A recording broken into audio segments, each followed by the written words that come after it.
That attorney should go to jail. Allegedly. Why? Why Delaware? Her midwifery license was active. Oopsie, did we leave out maybe all of the complaints that happened before she was given the license? I have talked before on this channel about midwifery licensing and regulation in the United States. As you know, I am fully in favor of midwifery-led care, but I believe that the licensing and regulation that we have in the United States and the amount of people who are allowed to call themselves a midwife despite incredibly varied training is dangerous. The story that we're going to talk about today involves Karen Carr, a midwife in the United States who, you'll see. I've wanted to talk about it because I think it really hits home the reason I said the things I said in this video. If you want to watch it for more context, we will link it in the description box down below. Let's jump into the video. The person we're talking about today, her name is Karen Carr. She's a certified professional midwife in the United States, and she has been licensed for many years. She's been doing this for a very long time. Now, the reason this is a difficult topic is because everybody who's a CPM is not inherently poorly trained. It's just that this has a less prescribed training track than CNM, which is certified nurse midwife, where you get a nursing degree and then you go on and get a graduate level degree in midwifery, or a certified midwife, which is a direct entry midwife but has a graduate level degree like a nurse midwife. They just don't have a nursing degree, okay? With a certified professional midwife, they can have various types of apprenticeships and educational programs, and they can still be in an accredited program and get a certificate, but they don't always have standard training, if that makes sense. So they might have a master's or a doctorate degree, but they might also just have like a high school diploma and get a certificate. And most of them don't have any higher level degree. Now, not that you need a higher level degree to practice safely. It's just that when you have that kind of varied training track, the problem that comes up in the general public is that they don't know who is safe, right? Because when it's unreliable, you don't have a specific governing body telling you what you're supposed to learn, what you're supposed to do, then you have a higher chance of having really poor people who are allowed to kind of slip through the cracks. And today we're going to talk about someone who, in my opinion, was exactly that. Everything in this video is either pulled from a news article, either the ABC article or the Washington Post article, or various places on the internet that are publications, and I will link those in the description box below, or it is my opinion, okay? So she's allegedly done all of these things unless it's been proven that she's done them, and I've pulled my information from reliable publications, but obviously I am not a journalist and I have not like sourced this information or fact checked it other than as due diligence as I can do on the internet. We've talked about Karen Carr, who she is. She got licensed in the mid 80s. She was a practicing midwife, is a practicing midwife. In 2010 is kind of where we see this start to fall apart. And it was that year that she was investigated three times for deaths and complaints. She was convicted in a court of law. She was convicted in that year of child endangerment in Virginia. Someone involved in that case said, "We thought what we were doing was making sure she wouldn't have the opportunity or ability to do this again. Who knew that a felony conviction for child endangerment wouldn't follow her everywhere?" She was fined $30,000 in Maryland for practicing midwifery without a license, and she was exonerated that same year after an investigation in Washington, D.C. So she had licenses to practice in all of these states. That year, she had deaths in all of these states, and she was investigated in all of these states, one convicted of child endangerment, one fined for practicing without a license, and one exonerated. So despite that 2010 conviction and that fine, she was still allowed to have a license to practice, which to me is wild. In 2010, interestingly, as all of this started happening, she actually had a complaint from the chief of staff or chief of obstetrics, somebody high up in the hospital in her community. And I want to read you the quote from them because I think it's really eye-opening. The complaint said, after discussing like their concerns, that none of her patients have died after she dumped them at our hospital is plain dumb luck. In that other video, I talked about how when I was practicing in Texas, I would occasionally get someone dumping a patient at a hospital with no good handover or anything. Once even a patient who their baby had no heartbeat, and they just like leave them there. Now, good midwives would never do that, obviously, but there's nothing keeping them from that. And sometimes they do it out of fear. I don't know. Sometimes they do it just because they're bad people. I'm not sure. Another quote from that was, I hope action can be taken before she kills a mother or baby in our community. The deaths that I could find that have been attributed to her included both a twin home birth that she attended. In well-organized midwifery systems, twins would be a reason that you would risk out of home birth, including in Aotearoa, New Zealand, where I work right now, where we have very safe home births, and people who are having twins don't birth at home. Another one was a breech home birth with a head entrapment, also would risk you out of home birth in New Zealand, where I work, and in most places outside of here as well. But when you don't have any consistent guidance for midwives practicing in a country and everybody has widely varied training, you lose some of that responsibility for everybody to choose to practice safely. And that's why we see home birth in the United States being far more dangerous than home birth in other countries. So when somebody is talking about this and they give you an article and say, hey, look, this study says home birth is as safe as hospital birth, you have to look at where the data came from. And if it didn't come from the US, it cannot apply to a US population because the systems are very different. I've talked about it in that other video where here in New Zealand, if somebody is having a home birth and then something goes wrong or they need to be transferred to come into a hospital, their midwife comes with them and still does the delivery. They can still, as a licensed midwife in New Zealand, practice within the hospital. And that means they don't have any incentive to just hope everything comes out okay because they don't have to leave their patient. They can still participate in the care. It's not like that in the US. Home birth midwives almost never have privileges to practice in the hospital and often have very poor relationships with the people who work in the hospital because of many, many reasons. And the medical system is to blame for this. The way that midwives were treated in the development of the US medical system is to be blamed for this. Granny midwives and Black midwives of all kinds being completely pushed out of the system. There are so many reasons that are on the medical system side of this that are to blame.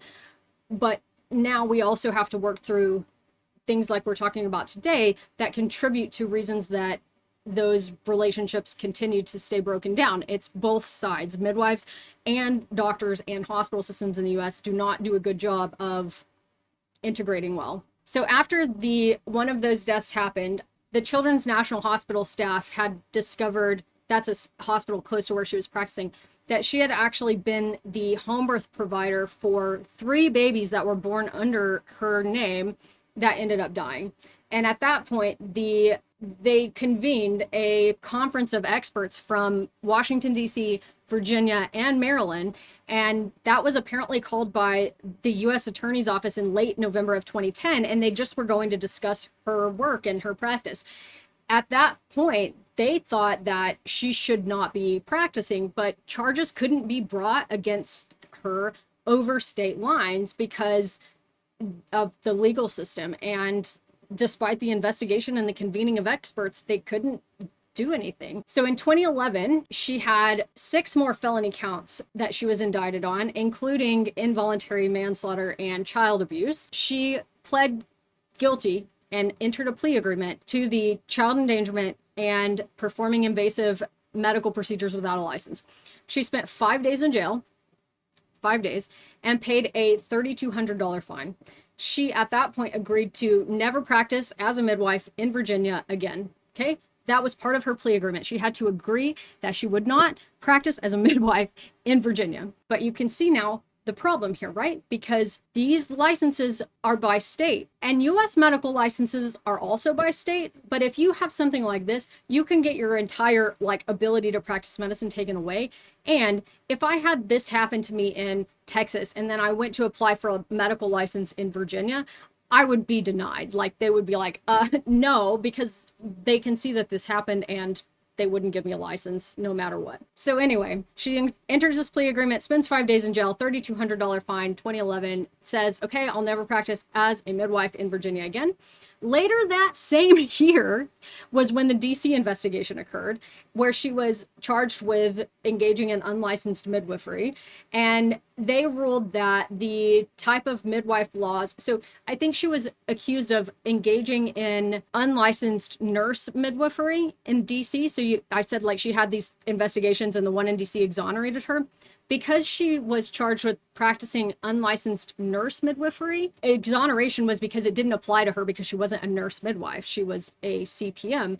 And probably the root of that is that there was no ability to charge her with practicing as a unlicensed, well, she would have been licensed as a CPM, but that is maybe, I don't know for sure. I'd have to look up what were the rules in 2011 in Washington, D.C., but it probably is that CPM was not a recognized midwifery license there. And so it didn't matter. And she couldn't be charged with that. The Maryland Board of Physicians sent basically what seems like a cease and desist, saying stop practicing medicine, stop delivering babies, and we're alleging unlicensed medical practice. And her retort to that was, midwifery isn't medicine.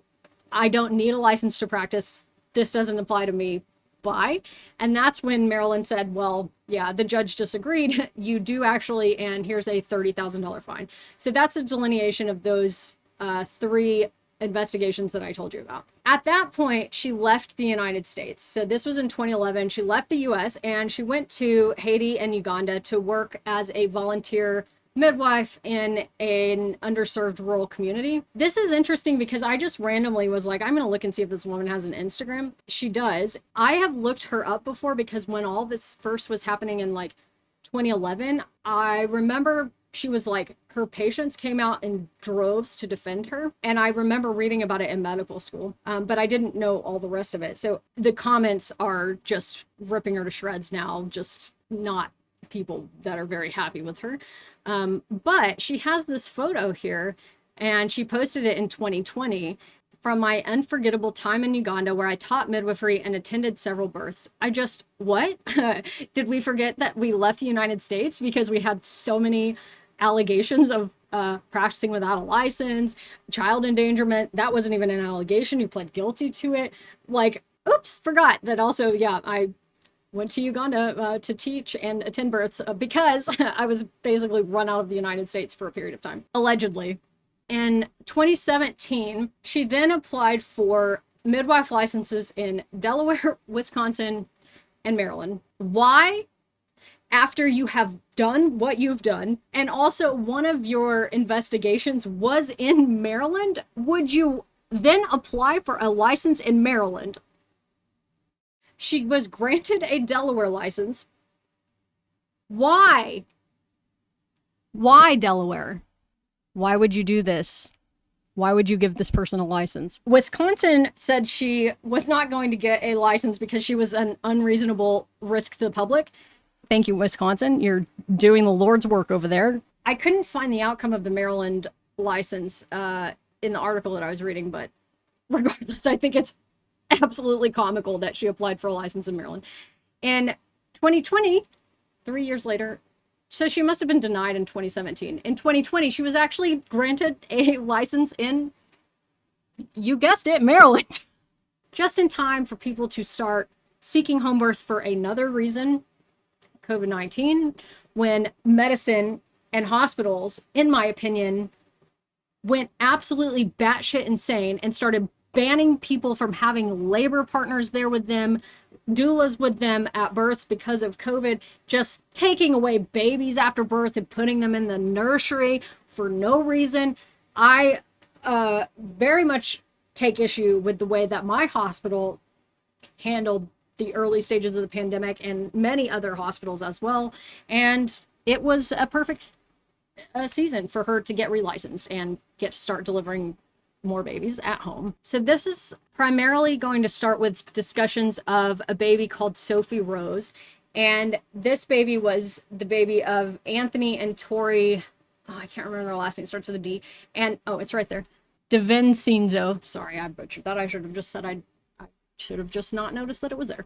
They were planning to have a home birth and had hired Karen as their midwife. And then these parents didn't even know that the midwife they were hiring had all of this stuff go on. All that stuff I just told you in the background of the times where she'd had her license taken away, where she was convicted of child endangerment, spent time in jail, fined, practicing on a license, agreed to never practice as a midwife again in Virginia. Like, they didn't even know that had happened, because one would assume if that happens, you aren't going to be given another license to practice midwifery. I would assume that. Went into labor at 40 weeks and 3 days around 8 a.m. First few hours were fairly normal. Sophie was kicking. She was moving around. At 10 a.m. in the birthing pool, I know for sure she was still alive at some point in the pool. In hindsight, the pool was the last time that she was for sure that she had felt movement. At 10 a.m., she felt too hot. She got out of the pool. She had an exam, and Carr said she was fully dilated. Carr noted only 5 checks of Sophie's heartbeat during the roughly 3 hours and 15 minutes of pushing. That is not enough. American College of OB-GYN recommends checking every 15 minutes during pushing when you're doing intermittent fetal monitoring. The pulse also should be checked at that same time to make sure you're picking up the fetal heartbeat and not the maternal heartbeat. NARM has no guidelines, also an issue. Like, if you're going to be the Association of North American Registered Midwives, you should be putting forth guidelines on standard practice, just like ACOG does for me. Allie Honeycutt was the assistant who was there and was doing most of these checks with the Doppler. It's fairly easy to pick up a maternal heartbeat, even if you're regularly doing this and trained to do it. But this person is a birth photographer and doula, and who knows if they knew what they were doing with that. It was recorded at 128 beats per minute, which is in the normal range, 15 minutes before delivery. But if she was pushing, it is very possible that she could have a heartbeat that was that high. It's also very possible that Dopplers do something called doubling, where it recognizes a heartbeat, but instead of saying 64, it will say 128. And if you use Dopplers enough, you know that they do this and that you have to listen to what you're hearing while you're looking at it. But that's not something I would expect someone who's a doula or a birth photographer to know. After that check, Carr suddenly ordered her to change positions. In hindsight, it made them wonder whether the midwife knew something was wrong. Okay, that is concerning. So that makes me go, oh, was the Doppler doubling and she could hear that the baby's heart rate was 60? Is that why she got all of a sudden really worried? At that moment, it was just different. It was like, all my fault. I should be pushing harder. It's my responsibility. It's my fault that the baby hasn't been born yet. 16 minutes later, Sophie emerged yellow in color with severe swelling on her scalp. Honeycutt called 911 as she and Carr worked to revive the baby.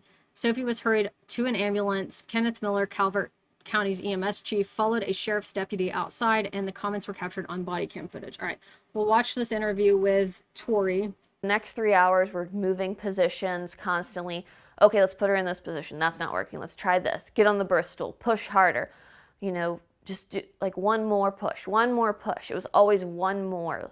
So it got to a point where I was literally just trying to open myself up with my hands to get this baby out, because I could see the baby's head for a while. Like, the baby's head, like, you could see her hair.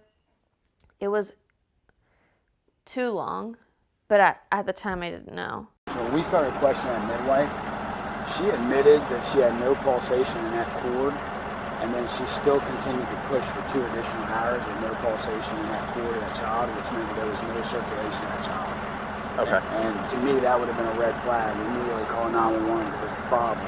How would she have known that? What are they talking about? Not that this paramedic should know, but like, you can't feel a pulsation in a cord for 2 hours. Like, that would mean the baby's on the inside. But But apparently there was a conversation here that should have been recognized. Like, hello, what was that conversation? What actually was said? That means she did recognize something was wrong. I don't think it would be this, but like, what was it? What happened 2 hours ago? Leaving the scene, he called the dispatcher and said the same thing. She was telling me that they lost a pulse in the cord 2 hours before she delivered. Oh my gosh.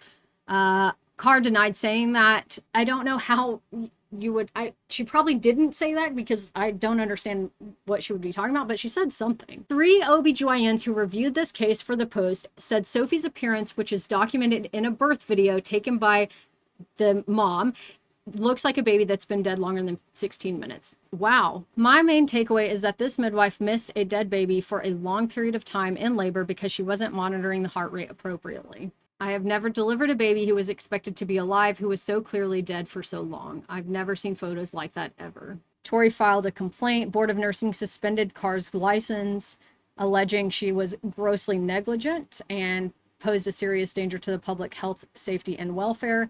Administrative law judge held a trial and recommended taking away her license, which would effectively end her career in Maryland. 2 years after the board stated in secret that she posed no threat to the public, it is now being argued the opposite.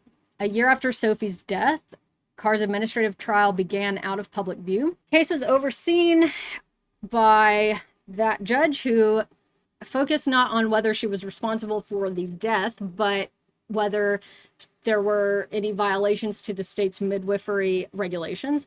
The Attorney General, who is a former pediatric nurse, leveled 21 charges against her, including that she failed to monitor the health of a mother and baby during labor, and that she engaged in behavior that dishonors the profession and failed to obtain appropriate screening, including lab tests for diseases like syphilis.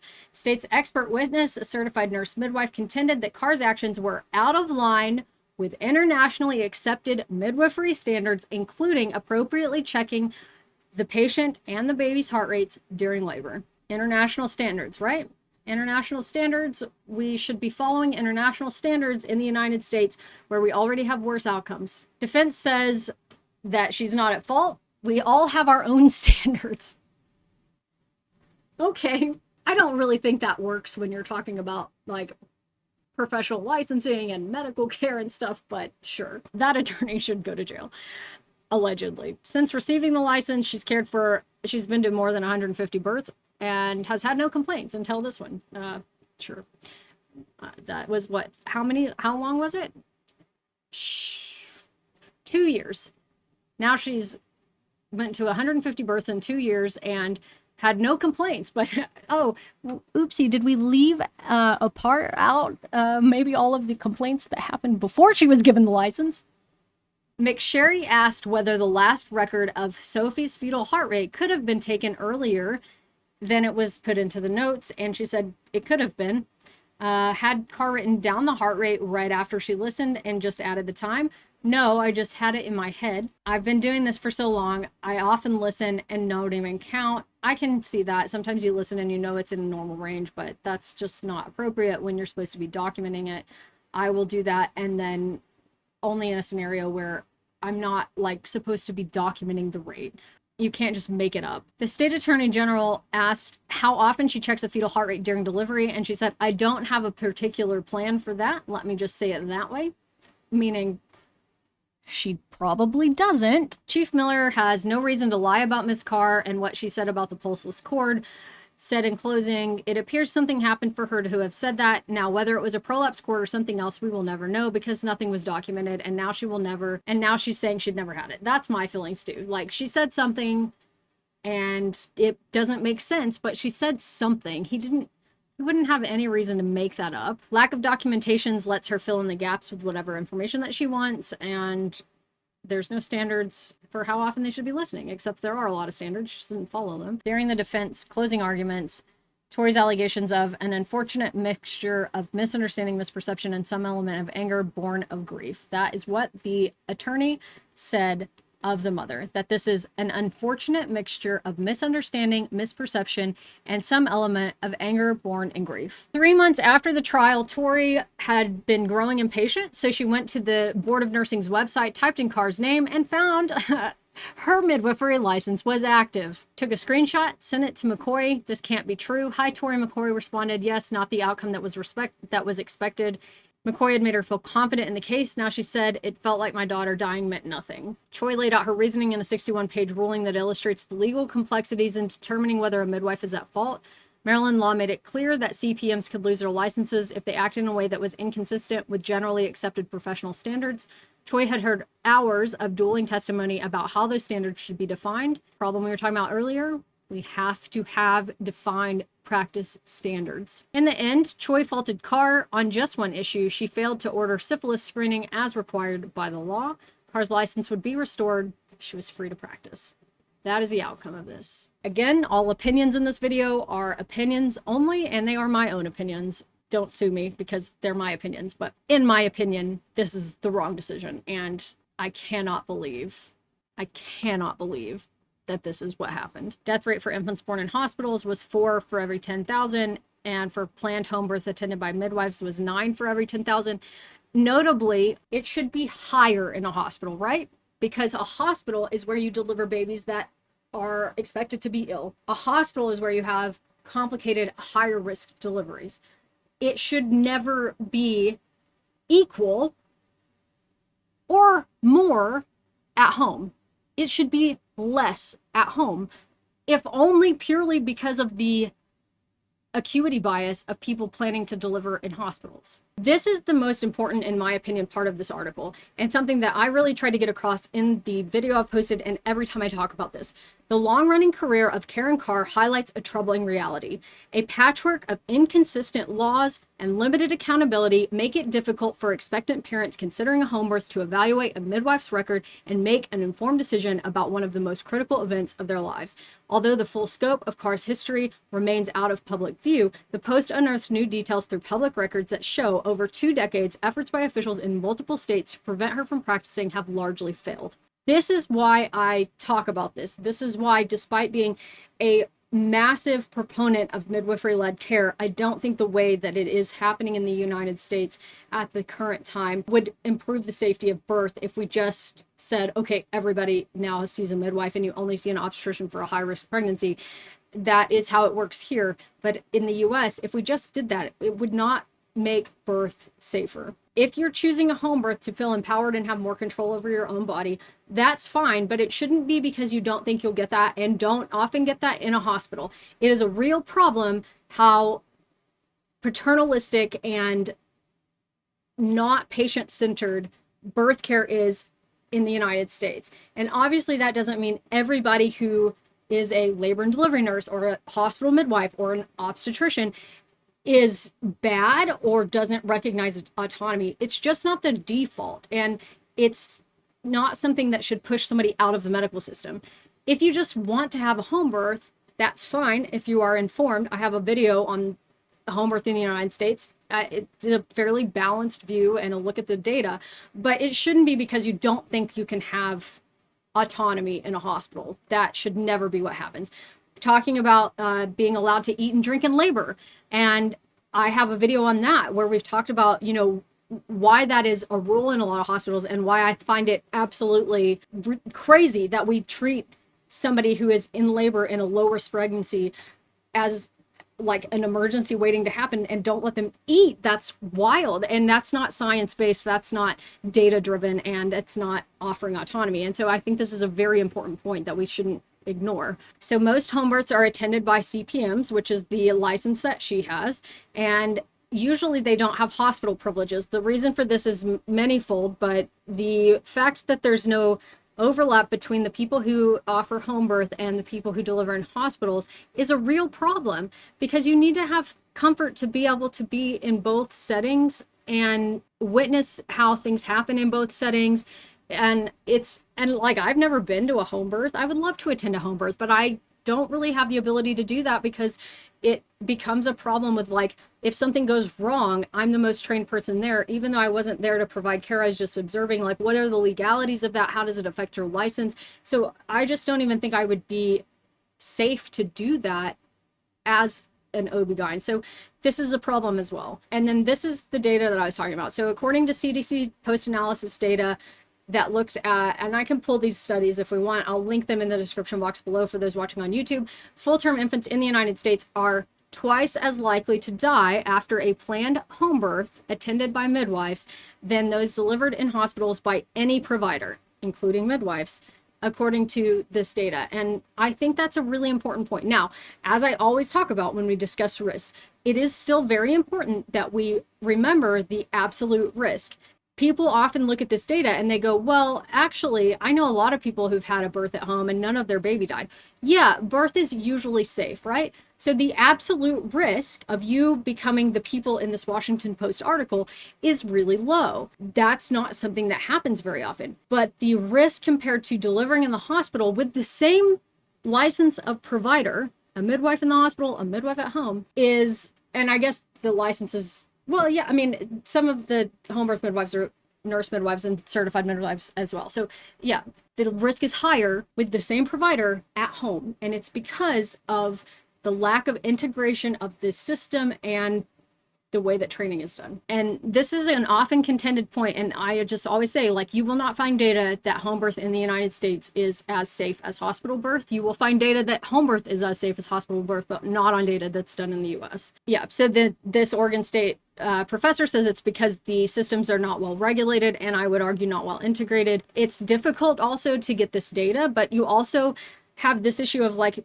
these births can sometimes be managed at all outside the hospital. Imagine they transferred her 20 minutes earlier. They got there, the baby still had a heartbeat, and then was born in the hospital but died.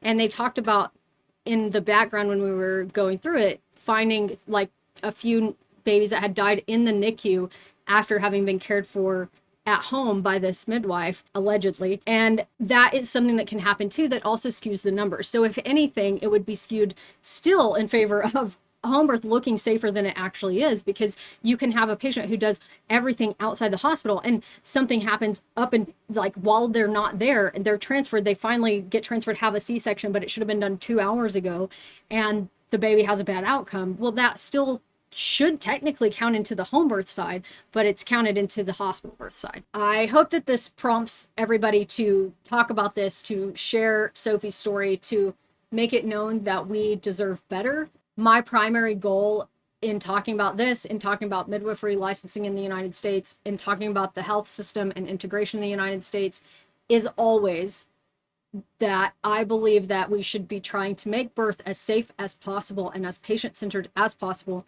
in the United States. And things like this directly oppose our ability to do that.